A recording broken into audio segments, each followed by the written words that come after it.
मेरे प्यारे दोस्तों, आज हम बात करेंगे मुगल सम्राट अकबर की। अकबर को जलाल उद्दीन मोहम्मद अकबर के नाम से भी जाना जाता है। वह तीसरा मुगल सम्राट था जिसने 1556 से 1605 तक शासन किया। अकबर मुगल सम्राट हुमायूं का पुत्र था और पहले मुगल सम्राट बाबर का पोता। कम उम्र में अपने पिता के उत्तराधिकारी बनने के बाद मुगल सम्राट अकबर की एक रीजेंट बैरम खान ने मदद की, जिसने भारत में मुगल डोमेन के विस्तार और समेकित करने में उनकी मदद की। बाबर और हुमायूं के बाद जलालुद्दीन मोहम्मद अकबर, यानी जिसे अकबर महान मुगल भी कहा जाता है, उन्होंने महज 13 साल की छोटी उम्र में मुगल साम्राज्य पर शासन किया। अकबर अपने पिता नसीरुद्दीन हुमायूं से 1556 में सम्राट के रूप में उत्तराधिकार अपनाया।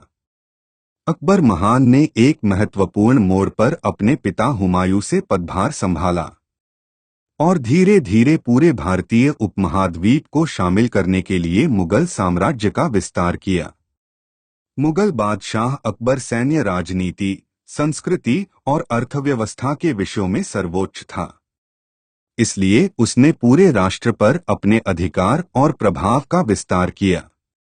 उन्होंने अकबर के एक केंद्रीकृत प्रशासन की स्थापना की और एक कूटनीतिक और गठबंधन केंद्रित विवाह नीति अपनाई। उन्होंने अपनी धार्मिक नीतियों की मदद से अपने गैर मुस्लिम नागरिकों की निष्ठा प्राप्त की। मुगल बादशाह अकबर मुगल साम्राज्य के सबसे शक्तिशाली शासकों में से एक थे। उन्होंने कला, साहित्य और संस्कृति को शामिल करने के साथ एक बहुसांस्कृतिक साम्राज्य के निर्माण का समर्थन किया। जब मुगल बादशाह अकबर ने बैरम खान को उखाड़ फेंकने और पर्दा प्रथा के अंत के बाद सरकार पर अधिकार कर लिया, तो उसने साम्राज्यवादी नीतियों की ओर रुख किया और अपने साम्राज्य के विस्तार को आगे बढ़ाया। यह राजा अकबर का मुगल सेना का विशेषज्ञ संरचनात्मक और संगठनात्मक संतुलन था, जिसने इस सैन्य शक्ति और अधिकार की नींव के रूप में कार्य किया। अपने शासन के पहले 10 वर्षों के दौरान अकबर ने अपने राज्य के निर्माण पर ध्यान केंद्रित किया। बैरम खान के शासन के दौरान अजमेर, मालवा और गढ़तंगा को मुगल क्षेत्रों में एकीकृत किया गया था। मार्च 1561 में अधम खान द्वारा मालवा के खिलाफ अभियान चलाया गया था। अधम खान अकबर की पालक मां महम अनगा का पुत्र है। सारंगपुर के युद्ध में बाज बहादुर को करारी हार का सामना करना पड़ा। अधम खान ने मालवा को खोने के बाद कठोर शासन किया, जिसने मुगलों के खिलाफ प्रतिक्रिया की और मालवा को फिर से हासिल करने में बाज बहादुर की सहायता की। मुगल बादशाह अकबर ने 1562 में अब्दुल्ला खान के नेतृत्व में मालवा के लिए दूसरा अभियान भेजा। एक बार और हारने के बाद बाज बहादुर को पश्चिम की ओर भागने के लिए मजबूर होना पड़ा। उसने मेवाड़ के राणा की शरण ली। उत्तर और मध्य भारत के अधिकांश हिस्सों पर अपना प्रभुत्व स्थापित करने के बाद मुगल बादशाह अकबर ने राजस्थान पर ध्यान केंद्रित किया, जो उसके आधिपत्य के लिए एक गंभीर खतरा था। अकबर ने 1561 में राजपूताना को जीतने के लिए अपना अभियान शुरू किया। उसने राजपूत राजाओं को अपना शासन स्वीकार करने के लिए और मजबूर करने के लिए बल और कूटनीतिक दोनों साधनों का इस्तेमाल किया। मेवाड़ के सिसोदिया शासक उदयसिंह को छोड़कर अधिकांश लोगों ने उसकी सत्ता को मान्यता दी। इस क्षेत्र पर निर्विवाद प्रभुत्व स्थापित करने की अकबर की योजनाएं इससे बाधित हुईं।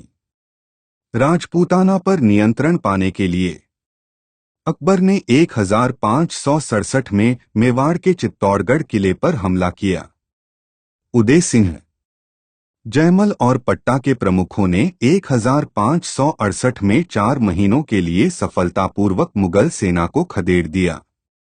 उदय सिंह ने मेवाड़ की पहाड़ियों के लिए उड़ान भरी। रणथंभौर सहित अन्य राजपूत क्षेत्रों को मुगल सैनिकों द्वारा उखाड़ फेंका गया था। लेकिन राणा प्रताप उदय सिंह के पुत्र ने अकबर के सत्ता में आने का सराहनीय विरोध किया। 1576 में हल्दी घाटी के युद्ध में वह राजपूत रक्षकों में अंतिम थे और मृत्यु के बिंदु तक बहादुरी से लड़े। मुगल बादशाह अकबर 1572 में राजपूतों जैसे चित्तूर, रणथंभौर, जोधपुर, खलिंजर, बीकानेर, जैसलमेर को हराने के बाद अजमेर के रास्ते अहमदाबाद की ओर बढ़ा। बिहार और बंगाल सूर शासन के अधीन थे, लेकिन शेर शाह सूरी की मृत्यु के बाद सुलेमान कर्रानी ने बिहार पर अपना स्वायत्त शासन स्थापित किया और थोड़े समय में बंगाल और उड़ीसा पर भी कब्जा कर लिया और टांडा को अपनी राजधानी घोषित कर दिया। उसने 1568 ईस्वी में मुगल बादशाह अकबर का आधिपत्य स्वीकार कर लिया। हालांकि बंगाल और बिहार के अफगान राजा और सुलेमान के दूसरे बेटे दाऊद खान ने अकबर के आधिपत्य को मान्यता देने से इनकार कर दिया। उसे नष्ट करने के लिए 1574 में और फिर 1576 में अभियान चलाए गए और बंगाल और बिहार पर कब्जा कर लिया गया। अफगान राजा दाऊद खान को 1576 में बिहार में अकबर ने हराया था और उसे वहीं मौत के घाट उतार दिया गया था। इसी तरह उत्तरी भारत में अंतिम अफगान साम्राज्य का अंत हो गया। मुगल बादशाह अकबर कला और वास्तुकला का प्रबल समर्थक था। उन्होंने व्यक्तियों को कला, इतिहास, दर्शन और धर्म से संबंधित विभिन्न विषयों पर पढ़ने के लिए नियुक्त किया, भले ही वे खुद पढ़ने और लिखने में सक्षम नहीं थे। अकबर के शासन काल में बना निर्माण की दृष्टि से पहला महत्वपूर्ण मुगल स्मारक था। मकबरा फारसी वास्तुकार मिराक मिर्जा घियास द्वारा बनाया गया था और 1560 के दशक में बनाया गया था। हुमायूं का मकबरा दिल्ली में स्थित एक बगीचे में एक विस्तृत जमीनी योजना के साथ एक जटिल इमारत है। हुमायूं का मकबरा के आंतरिक कक्ष अष्टकोणीय हैं और वे एक तोरणद्वार से एक सुंदर अग्रभाग से जुड़े हुए हैं और गुंबदों, खोखे और शिखरों के साथ शीर्ष पर हैं। इसे जीत का शहर भी कहा जाता है। फतेहपुर सीकरी मुगल शैली की वास्तुकला में बनाया गया है और मुगल शैली के निचले मेहराबों और बल्बनुमा गुंबदों का काफी उपयोग करता है। यह आगरा, उत्तर प्रदेश में स्थित है। फतेहपुर सीकरी यूनेस्को के विश्व धरोहर स्थलों में भी शामिल है। इसने 1571 से 1585 तक मुगल साम्राज्य की राजधानी के रूप में भी काम किया। आगरा का किला उत्तर प्रदेश के आगरा में स्थित है। इसे मुगल बादशाह अकबर ने 1565 में बनवाया था। किला लाल बलुआ पत्थर से बना है और राजधानी को आगरा से दिल्ली स्थानांतरित करने तक मुगल शासकों का मुख्य निवास माना जाता था। सरकार के दो मुख्य अधिकारी थे, फौजदार और अमलगुजार। फौजदार मुख्य रूप से कानून और व्यवस्था बनाए रखने के लिए जिम्मेदार था, जबकि अमलगुजर, जिसे अमिल के नाम से भी जाना जाता था, भू राजस्व के मूल्यांकन और संग्रह के लिए जिम्मेदार था। इसके अतिरिक्त फौजदारी एक प्रशासनिक प्रभाग का हिस्सा था, हालांकि सरकार एक क्षेत्रीय और राजस्व प्रभाग था। परगना स्तर पर शिकदार ने कार्यकारी अधिकारी के रूप में कार्य किया। राजस्व संग्रह के मामले में उन्होंने आमिल की मदद की। परगना में भूमि अभिलेख क्वानुंगो के नियंत्रण में थे। नगरों में कानून व्यवस्था की जिम्मेदारी कोतवाल की थी। पटवारी भूराजस्व का रिकॉर्ड रखता था, जबकि मुकद्दम स्थानीय मुखिया के रूप में कार्य करता था। जमींदारों ने कर संग्रह में मदद की और अपने क्षेत्रों में कानून व्यवस्था को बनाए रखा।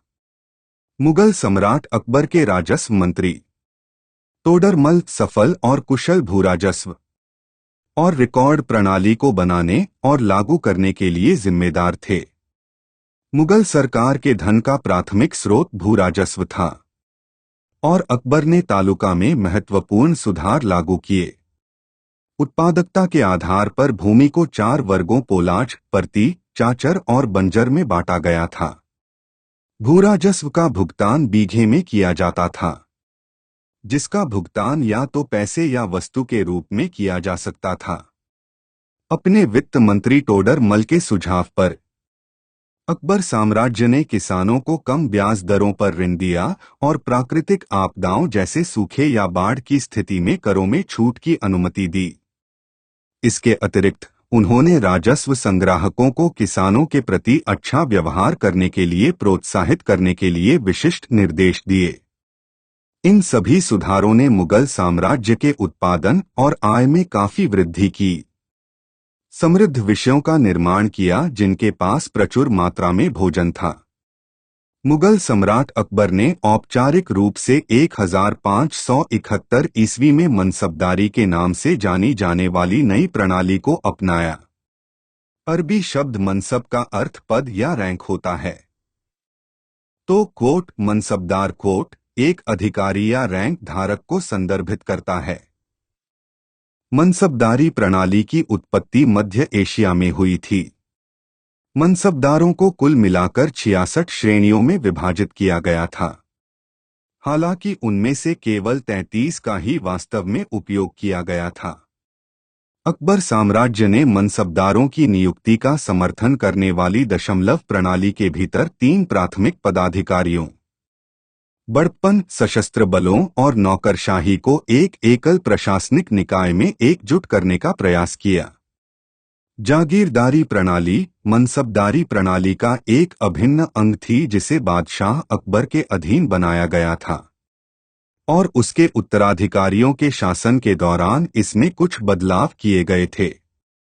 अकबर के शासनकाल के दौरान इस क्षेत्र को अनिवार्य रूप से 2 भागों में विभाजित किया गया था, खलीसा क्राउन लैंड और जागीर लैंड असाइनमेंट। जागीरदार को जागीर प्रणाली के तहत करों के संग्रह से अपना वेतन प्राप्त होता था। मुगल राजकोष को शेष आय प्राप्त हुई। आमतौर पर खालिसा क्षेत्र का राजस्व शाही खजाने में रखा जाता था। आय संग्रह की जिम्मेदारी कैसे सौंपी जाती है? इसमें जागीरदार का पद एक प्रमुख कारक था। इस प्रकार मनसबदारों को सबसे बड़ा संभव क्षेत्र प्राप्त हुआ। वाक्यांश कोट जामा उजमदारी कोट का उपयोग क्षेत्र से अपेक्षित आय को संदर्भित करने के लिए किया गया था। मुगल सम्राट अकबर के शासन में व्यापक धार्मिक सहिष्णुता और उदार नीतियां थीं। मुगल बादशाह अकबर ने धार्मिक नीतियों का पालन किया और उसने कभी भी अपने राज्य में किसी और पर अपने धार्मिक विचारों को लागू करने की मांग नहीं की। उन्होंने पसंद की स्वतंत्रता को बहुत महत्व दिया और धार्मिक रूप से भेदभावपूर्ण कराधान को दूर किया। अपने शासनकाल में उन्होंने मंदिरों और यहां तक कि चर्चों के निर्माण का समर्थन किया। उन्होंने शाही परिवार के हिंदू सदस्यों के सम्मान में रसोई में गोमांस खाने पर रोक लगा दी। अकबर साम्राज्य ने शेख मोइनुद्दीन चिश्ती को अपने आध्यात्मिक गुरु के रूप में अपनाया और अक्सर अजमेर में उनके मंदिर का दौरा किया। अपने लोगों के लिए धार्मिक सद्भाव प्राप्त करने की उनकी महत्वाकांक्षा ने उन्हें दीन-ए-इलाही ईश्वरीय विश्वास संप्रदाय बनाने के लिए प्रेरित किया। दीन-ए-इलाही एक नैतिक ढांचा था जिसने इच्छा, बदनामी और गर्व जैसी विशेषताओं को खारिज करते हुए जीने का आदर्श तरीका निर्धारित किया। इसने जीने के लिए नैतिक सिद्धांतों के एक मिश्रण का निर्माण करने के लिए वर्तमान धर्मों के बेहतरीन दर्शन का व्यापक उपयोग किया। मुगल सम्राट अकबर ने बौद्धिक चर्चा को महत्व दिया और कई अविश्वसनीय रूप से प्रतिभाशाली व्यक्तियों को संरक्षण दिया, जिन्हें उनके दरबार में बुलाया गया था। इन लोगों को सामूहिक रूप से बादशाह अकबर के नवरत्न या 9 रत्न के रूप में जाना जाता था। वे विभिन्न मूल से आए थे और सम्राट ने उन्हें उनके अद्वितीय कौशल के लिए महत्व दिया। दोस्तों, अब हम बात करेंगे सम्राट अकबर के नवरत्नों की। राजा टोडरमल। वह बादशाह अकबर के दरबार में वित्त मंत्री थे। उन्होंने मानक बाट और माप भी पेश किए। राजा तोडरमल को बादशाह अकबर ने दीवान-ए-अशरफ की उपाधि से सम्मानित किया था। अबुल फजल। अबुल फजल मुगल बादशाह अकबर के दरबार में इतिहासकार था। उसने अकबरनामा की रचना की। फैजी। वह पेशे से फारसी कवि और अबू फजल के भाई थे। महाभारत के फारसी संस्करण का अनुवाद उनके निर्देशन में किया गया था। फकीर अजियाउद्दीन।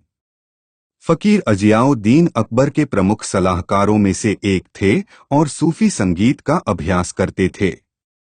तानसेन। वह मुगल सम्राट अकबर के दरबार में एक महान कवि और संगीतकार थे। उन्हें अकबर द्वारा मियां की उपाधि से सम्मानित किया गया था। अब्दुल रहीम खाने खाना। वह बैरम खान के पुत्र थे। अब्दुल रहीम खाने खाना एक कवि थे जिन्होंने बाबरनामा का फारसी में अनुवाद किया था। राजा मान सिंह। वह राजा अकबर की पत्नी जोधाबाई का भाई था और अकबर के सबसे भरोसेमंद सेनापतियों में से एक था। मिर्जा अजीज कोका। उन्हें खान-ए-आजम के नाम से भी जाना जाता था। वह मुगल सम्राट अकबर के सौतेले भाई थे। राजा बीरबल। राजा बीरबल का मूल नाम महेश दास था। राजा अकबर ने उन्हें राजा और बीरबल की उपाधि दी।